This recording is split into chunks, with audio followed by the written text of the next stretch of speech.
اعوذ باللہ من الشیطان الرجیم بسم اللہ الرحمن الرحیم ان الدین عند اللہ الاسلام صدق اللہ العظیم۔ میرے عزیز بھائیوں اور نوجوان ساتھیوں، تاریخ اولیاء میں علماء نے ایک قاضی کا واقعہ لکھا ہے۔ علماء فرماتے ہیں کہ وہ قاضی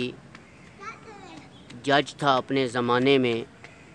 تو جب وہ مرا تو اس نے مرتے وقت اپنی ایک بیوی کو چھوڑا جو کہ حاملہ تھی۔ اس کے مرنے کے بعد اس کی بیوی جو حاملہ تھی اس سے لڑکا پیدا ہوا، تو اس لڑکے کی والدہ نے اس کے بڑے ہونے کے بعد اسے مدرسے میں چھوڑ دیا کہ جو کمی کوتاہیاں میرے شوہر سے ہوئی ہیں، خاوند سے ہوئی ہیں، اس بچے کے قرآن پڑھنے کی وجہ سے اللہ تبارک و تعالیٰ اسے قبر کے عذاب سے بچا دے گا۔ یہ اس کا خیال تھا، ذہن تھا۔ چنانچہ اس نے یہ نیت کرتے ہوئے اپنے بچے کو مدرسے میں قرآن پاک سکھلانے کے لیے بھیج دیا۔ تو جب استاد نے اس بچے کو بسم اللہ الرحمن الرحیم پڑھنا سکھایا اور اس نے پڑھنا سیکھ لیا، تو بسم اللہ الرحمن الرحیم جب اس نے یاد کر لیا اچھی طرح، تو اپنی والد کی قبر پر گیا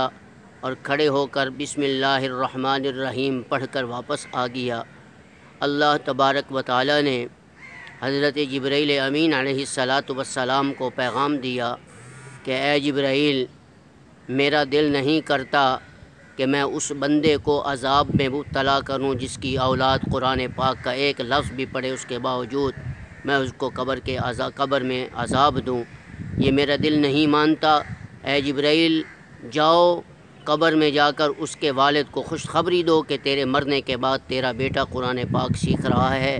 اور جس نے تیری قبر پر آ کر لفظ بسم اللہ پڑھا، میں نے اس کے پڑھنے کی برکت سے تجھے قبر کے عذاب سے بھی بچا لیا ہے، اور اللہ نے تجھے ایک بیٹا بھی عطا فرمایا۔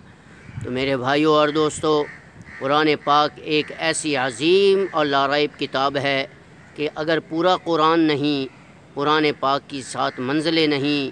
قرآن پاک کی ایک آیت نہیں، ایک لفظ بھی اگر قبر پر کھڑے ہو کر ہم نے پڑھ لیا تو اللہ اس کی برکت سے بھی قبر کے عذاب سے ہمارے مرنے والوں کی بخشش فرما دیتا ہے۔ تو ہمیں چاہیے کہ ہم اس زندگی میں اپنی اولادوں کو اپنی زندگی میں ہی قرآن پڑھنا سکھائیں، تاکہ اس قرآن کی برکت سے اللہ قبر کے عذاب سے ہماری حفاظت فرمائے۔ السلام علیکم ورحمۃ اللہ وبرکاتہ۔